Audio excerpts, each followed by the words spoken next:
جب تھوڑے لوگ بھی ہوں ہجوم میں تو دھکا لگنے سے کیا ہوتا ہے، انسان کے زبان سے کچھ نہ کچھ نکل جاتا ہے، یعنی اگر کوئی دھکا دے تو ہم اسے الٹا دھکا بھی دے سکتے ہیں، رش میں اتنا زیادہ معاملہ خراب ہوتا ہے۔ تو وہاں پہ اتنے لاکھوں لوگ ہوتے ہیں، تو اگر کوئی تمہیں دھکا لگ جائے، کوئی تم پیچھے گر جاؤ، یا کوئی وہاں پہ بہت سے مسئلے مسائل ہوتے ہیں۔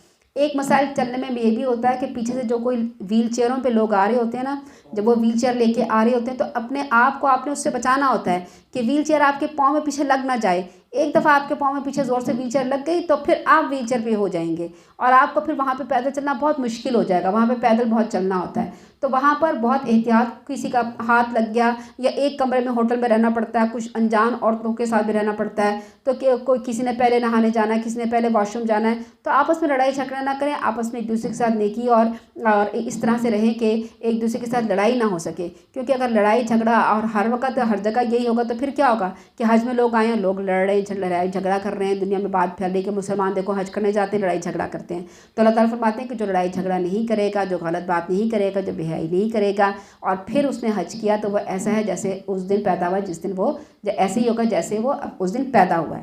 ٹھیک ہے، اللہ تعالیٰ فرماتے ہیں اگر تم حج کے دوران اپنا رب کا فضل تلاش کرو، یعنی لیس علیکم جناح ان تبتغوا فضلا من ربکم فاذا افضتم من عرفات فاذکروا اللہ عند المشعر الحرام۔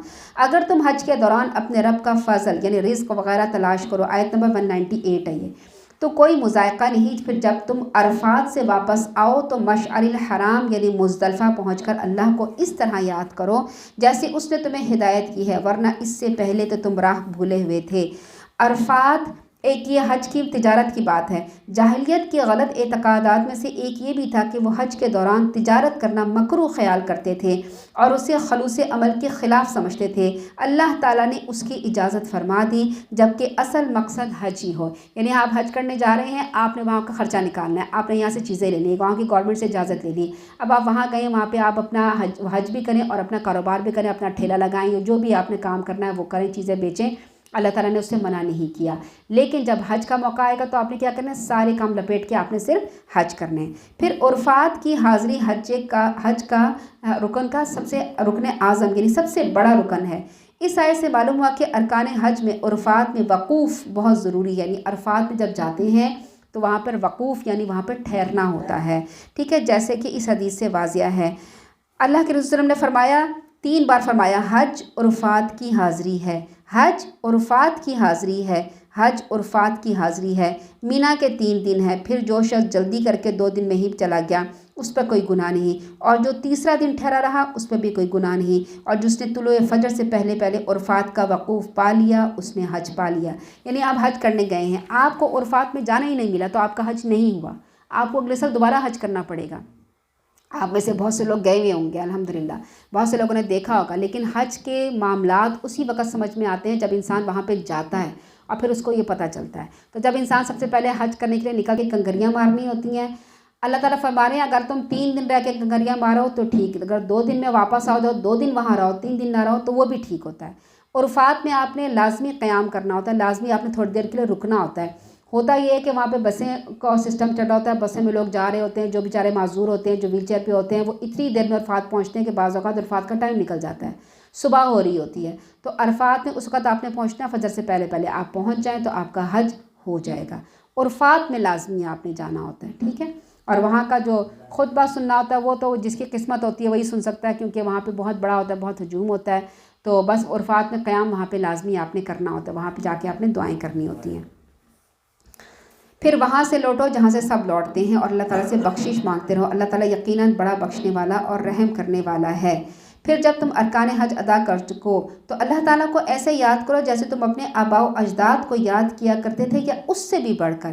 ہوتا یہ تھا کہ وہاں پہ بہت سے لوگ آتے تھے، اور جب جب اللہ کے وسلم نہیں آئے تھے اس سے پہلے بھی حج کی کوئی نہ کوئی شکل موجود تھی، تو وہاں پہ مشرکین مکہ جب حج کرتے تھے تو آپس میں کیا کرتے تھے، عرفات میں اکٹھے ہو کر اپنے آباء و اجداد کا ذکر کر، ہمارے ابا ایسے تھے، ہمارے دادا ایسے تھے، وہ یہ کام کیا کرتے تھے۔ اللہ تعالیٰ فرماتے ہیں اپنے آباء و اجداد کو یاد نہ کرو، مجھے یاد کرو، بلکہ ان سے زیادہ میرا ذکر کرو۔ تو ہمیں اللہ تعالیٰ کا ذکر ہر وقت کیسے کرنا چاہیے؟ جیسے ہم یہاں گھروں میں بیٹھ کے اپنے بچوں کا ذکر کریں نا، کوئی اگر میڈل مل جاتا ہے، کوئی اگر آگے چلا جاتا ہے، کوئی ٹاپ کر لیتا ہے بچہ، کوئی اچھا کام کرتا ہے، میرا بچہ یہ کرتا ہے، میرا بچہ وہ کرتا ہے، میرے بچے نے یہ کیا، اللہ تعالیٰ فرماتے ہیں اس سے زیادہ میرا ذکر کیا کرو، میں نے تمہیں پیدا کیا ہے، میں نے تمہیں رزق دیا ہے، میرا ذکر کچھ زیادہ کیا کرو۔ ہر وقت ہمیں ذکر اللہ تعالیٰ کا زیادہ کرنا چاہیے۔ پھر لوگوں میں تو کچھ لوگ ایسے ہوتے ہیں کہ اے ہمارے رب ہمیں سب کچھ دنیا میں ہی دے دے، ایسے لوگوں کا آخرت میں حصہ نہیں، اور کچھ ایسے کہتے ہیں کہ اے ہمارے رب ہمیں دنیا میں بھی بھلائی دے اور آخرت میں بھی بھلائی دے اور ہمیں دوزخ کے عذاب سے بچا لے۔ ایسے لوگوں کا اپنی اپنی کمائی کے مطابق دونوں جگہ حصہ ہے، اور اللہ تعالیٰ فوراً حساب چکا دینے والا ہے۔ ان گنتی کے چند دنوں میں اللہ تعالیٰ کو خوب یاد کرو۔ ان گنتے کے چند دن کون سے ہیں؟ ذی الحج کی 11، 12 اور 13 تاریخ۔ ان دنوں میں بکثرت اللہ کو یاد کرتے رہنا چاہیے۔ رمی جمار کے وقت آواز بلند تکبیر کہی جائے، تمام حالات میں بھی، بازاروں میں چلتے پھرتے وقت بھی، ہر نماز کے بعد بھی، اور تکبیر کے الفاظ یہ ہیں: اللہ اکبر، اللہ اکبر، اللہ اکبر، لا الہ الا اللہ واللہ اکبر، اللہ اکبر وللہ الحمد۔ ایام تشریق اور تکبیریں، عیدین کی تکبیریں بھی یہی ہیں اور ایام تشریق کی تکبیریں بھی یہی ہیں۔ ایام تشریق کے متعلق احادیث میں آتا ہے کہ یہ کھانے پینے اور ذکر الہی کے دن ہے۔ تکبیرات کے شروع اور ختم کرنے میں اگرچہ اختلاف ہے، تاہم صحیح بات یہی ہے۔ پھر اگر کوئی شخص جلدی کر کے 2 دنوں میں واپس آ گیا، مینا سے 2 دنوں میں واپس آ گیا تو بھی کچھ مذائقہ نہیں، اور جو 1 دن کی تاخیر کر لے تو بھی کوئی بات نہیں۔ یعنی کوئی 3 دن میں واپس آ گیا، کوئی 3 دن میں مینا سے واپس آ گیا، مینا میں رہ کے کیا کرنا ہوتا ہے؟ کنکریاں مارنی ہوتی ہے، ٹھیک ہے؟ بشرطیہ کہ اللہ سے ڈرنے والا ہو اور اللہ کی نافرمانی سے بچتے رہو، اور جان لو کہ آخرت کو تم اسی کے حضور جاؤ گے اور جمع کیے جاؤ گے۔ اس آیت میں منافقین کی شناخت کرائی جا رہی ہے کہ زبان دانی آتی تھی، اب آگے جو ہے وہ بات ہو رہی ہے منافق کی۔ منافق کی کیا بات پہچان بتائی جا رہی ہے؟ کہ وہ اسے زبان دانی آتی ہے، لچھے دار گفتگو کرنی آتی ہے۔ عقیدے کی خرابی جن میں ہوتی ہے وہ اپنی چرب زبانی سے اس کو ڈھانپ لیتے ہیں۔ اللہ تعالیٰ فرماتے ہیں اور لوگوں میں سے کوئی تو ایسا ہے جس کی بات آپ کو دنیا کی زندگی میں بڑی بھلی معلوم ہوتی ہے، اور وہ اپنی نیک نیتی پر اللہ کو گواہ بھی بناتا ہے، حالانکہ وہ کج بحث قسم کا جھگڑالو قسم کا عادی ہوتا ہے۔ منافقوں میں ان کی حالت کو اللہ تعالیٰ کھول کے بیان کر رہے ہیں کہ یہ اصلی دشمن ہیں، ان سے بچ کے رہو، بڑے چرب زبان ہیں، خوشنما ایسے ہوتے ہیں جیسے خوبصورت ڈیکوریشن، جیسے لکڑی کی ڈیکوریشن بنی ہے نا، اللہ تعالیٰ سورہ منافقین میں فرماتے ہیں منافقین کی مثال ایسے جیسے خوبصورت ڈیکوریشن بنا ہوا ہو اور وہ دیوار کے ساتھ ٹکا کے کھڑے ہوں اور اندر سے کھوکھلے ہوتے ہیں۔ تو منافقین اندر سے کھوکھلے ہوتے ہیں، اوپر سے اپنے آپ کو خوبصورت بنا کے رکھا ہوتا ہے، بڑے چرب زبان ہوتے ہیں، چکنی چپڑی باتیں کرتے ہیں۔ جب وہ ایسی چکنی چپڑی باتیں کرنے کے بعد لوٹتا ہے تو عملاً اس کی ساری بھاگ دوڑ یہ ہوتی ہے کہ زمین میں فساد مچائے اور کھیتی اور نسل انسانی کو تباہ کرے، حالانکہ اللہ تعالیٰ فساد کو پسند نہیں کرتا۔ اور جب اس سے کہا جاتا ہے کہ اللہ سے ڈرو تو اس کا غرور اسے گناہ پر جما دیتا ہے۔ ایسے شخص کے لیے جہنم کافی ہے، بہت برا ٹھکانہ ہے۔ یہاں پر ایک منافق اخنس بن شریک کے بارے میں بات کی جا رہی ہے جو فصیح و بلیغ اور شیریں کا نام تھا، یعنی بہت سخت قسم کا منافق تھا لیکن زبان اس کی بڑی میٹھی تھی۔ رسول اللہ صلی اللہ علیہ وسلم کو اس کی چکنی چپڑی باتیں بڑی بھلی معلوم ہوتی تھیں۔ وہ بات بات پر اللہ کی قسم کھاتا، بار بار اللہ کو گواہ بنا کے کہتا کہ وہ تو سچا مسلمان ہے اور مسلمانوں کا دلی دوست ہے۔ اللہ تعالیٰ نے رسول اللہ علیہ وسلم کو صحیح صورتحال سے مطلع کرتے ہوئے فرمایا اس کی باتوں پر فریفتہ مت ہونا کیونکہ یہ سخت جھگڑالو قسم کا انسان ہے۔ چنانچہ ایسے ہی ہوا اور وہ اسلام سے پھر کر مکہ واپس چلا گیا، مرتد ہو گیا۔ راستوں میں مسلمانوں کے جو کھیت دیکھے انہیں جلا دیا، جو جانور نظر آئے انہیں مار ڈالا، یعنی مسلمانوں کی کھیتی، مسلمانوں کی جائیداد اس نے تباہ کر دی۔ اور لوگوں میں سے کوئی ایسا بھی ہے جو اللہ کی رضا جوئی کے لیے اپنی جان کھپا دیتا ہے، اور ایسے بندوں پر اللہ تعالیٰ مہربان ہے۔ یہ کن کی مثال دی گئی ہے؟ صہیب رومی کی مثال، یعنی انسانوں میں کچھ اس قسم کے لوگ بھی موجود ہیں جو اللہ کی راہ میں اپنے جان اور مال سب کچھ قربان کرتے ہیں۔ چنانچہ صہیب رومی اپنا وطن ترک کر کے ہجرت کی غرض سے مدینہ آئے، راستے میں مشرکوں نے پکڑ لیا اور اسلام سے دور ہونے پر مجبور کیا۔ صہیب کہنے لگے میں اپنا گھر، اپنا سارا مال تمہیں اس شرط پہ دینے کو تیار ہوں کہ تم میرے راستہ نہ روکو، مجھے مدینہ جانے دو۔ انہوں نے اس شرط پر ان کو چھوڑ دیا اور صہیب رومی آپ کی خدمت میں پہنچے۔ ایسے ہی مخلص مومنوں کی تعریف میں یہ آیت نازل کی گئی ہے۔ اے ایمان والو، اسلام میں پورے کے پورے داخل ہو جاؤ اور شیطان کے قدموں کی پیروی نہ کرو کیونکہ وہ تمہارا کھلا دشمن ہے۔ پورے کے پورے داخل ہو جاؤ، تمہارے عقیدے، تمہارے خیالات، تمہارے نظریات، تمہارے رسم و رواج، تمہارے طور طریقے، تمہارے علوم، تمہارا کاروبار، سب کے سب اسلام کے تابع ہونا چاہیے۔ اگر روشن دلی نے آ جانے کے بعد تم پھسل گئے تو جان لو کہ اللہ تعالیٰ سب پر غالب ہے اور حکمت والا ہے۔ یہ لوگ تو بس اس انتظار میں ہیں کہ اللہ تعالیٰ اور فرشتے بادلوں کے سائے میں ان کے پاس آئیں اور قصہ ہی پاک کر دیا جائے، تمام معاملات اللہ کے ہاں ہی لوٹائے جائیں گے۔ یعنی وہ یہ کہتے تھے نعوذ باللہ کہ اللہ تعالیٰ ہمارے سامنے فرشتے کے ساتھ بادلوں کے سائے میں آ جائیں۔ ہمارا یہ عقیدہ ہے کہ اللہ تعالیٰ جسم سے پاک ہے، کہیں آنا جانا، دکھائی دینا، یہ ساری جسم کی صفات ہیں۔ یہ لوگ اس انتظار میں ہیں کہ اللہ تعالیٰ بادلوں کے سائے میں آئے اور محدود بادل پر محدود جسم کے ساتھ آئے، ارد گرد فرشتوں کی فوجیں ہوں۔ ظاہر ہے اللہ تعالیٰ جسم سے پاک ہے، ہم یہ مفہوم نہیں لے سکتے، تو ایمان یہی کہنا چاہیے، ایمان بالغیب۔ اگر سب کچھ یہی ہمارا ایمان بالغیب ہے، اگر سب کچھ نظروں کے سامنے آ جائے تو ہمارا اس دنیا میں امتحان ہی ختم ہو جائے گا۔ تو اللہ تعالیٰ کو کبھی یہ سوچنا کہ اللہ تعالیٰ نعوذ باللہ ایک مخصوص چھوٹے سے بادل کے ٹکڑی میں بیٹھ کے ہمارے سامنے، ایسا کبھی نہیں ہو سکتا، کیونکہ ایک حدیث قدسی ہے جس میں یہ فرمایا گیا ہے اللہ تعالیٰ قیامت کے دن یہ 7 زمین اور آسمان اپنے ہاتھ میں لپیٹ لیں گے اور لپیٹنے کے بعد کہیں گے کہ میں ہوں بادشاہ۔ تو اب آپ سوچیں کہ اللہ تعالیٰ کتنے بڑے ہیں، اور اللہ تعالیٰ کا ہاتھ ایسا ہاتھ نہیں ہے جیسے ہمارا ہے، یہ تشبیہ دی گئی ہے کہ اللہ تعالیٰ اپنے ہاتھ میں ایسے لپیٹ لیں گے۔ وہ اتنے بڑے بڑے آسمان، زمین، سیارے، ستارے، سورج، گیلیکسیاں، اربوں خربوں، ہم گن ہی نہیں سکتے، ہماری گنتی ختم ہو جاتی ہے۔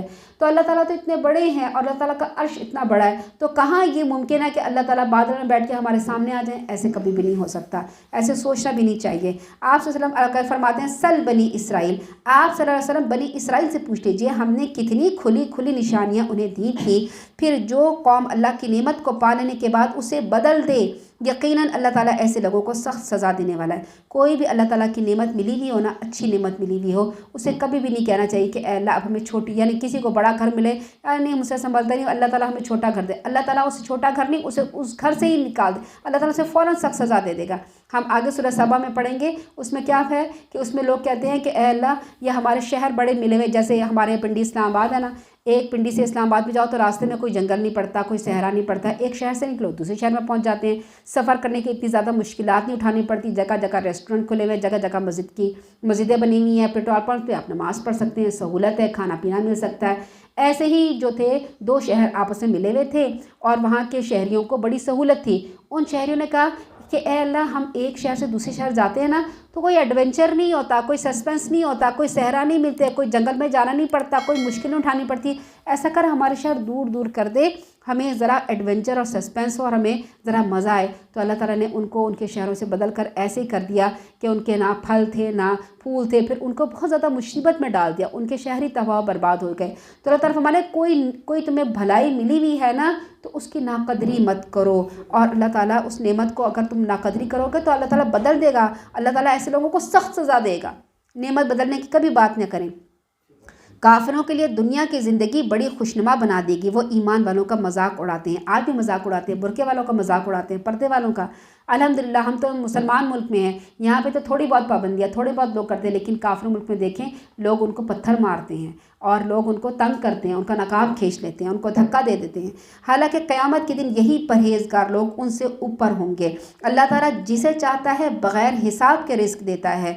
ابتدا میں سب لوگ ایک ہی طریقے دین پہ تھے، پھر انہوں نے آپس میں اختلاف کیا تو اللہ تعالیٰ نے انبیاء علیہ السلام کو بھیجا جو خوشخبری دینے والے، ڈرانے والے تھے۔ یعنی اللہ تعالیٰ نے جو تمام دین بھیجے تھے، تمام پیغمبروں کا ایک ہی دین تھا، کیا؟ دین اسلام۔ تمام پیغمبر کس لیے آئے تھے؟ ایک اللہ کو مانو، توحید بتانے کے لیے، ایک اللہ کو مانو۔ ہاں ان کی شریعت ڈیفرنٹ تھی لیکن تمام دین سب کا ایک تھا۔ اللہ تعالیٰ فرما رہے ہیں میں نے سب پیغمبروں کو ایک ہی دین دے کے بھیجا تھا، یہ تم لوگوں نے بعد میں آپس میں اختلاف کیا اور اسے بدل دیا۔ ان انبیاء کے ساتھ اللہ تعالیٰ نے حق کو واضح کر دینے والی کتاب بھی نازل فرمائی تاکہ وہ لوگوں میں ان باتوں کا فیصلہ کر دے جس میں انہوں نے اختلاف کیا تھا، اور واضح دلائل آ جانے کے بعد جن لوگوں نے اختلاف کیا تو اس کی وجہ یہ نہ تھی کہ انہیں سچ بات کا علم نہ تھا، بلکہ وہ ان کی آپس میں ضد بازی اور انا کی وجہ سے تھا۔ پھر جو لوگ انبیاء پر ایمان لے آئے انہیں اللہ تعالیٰ نے اپنے حکم سے ان اختلافی امور میں سچ کا راستہ دکھا دیا، اور اللہ تعالیٰ جسے چاہتا ہے سیدھا راستہ دکھا دیتا ہے۔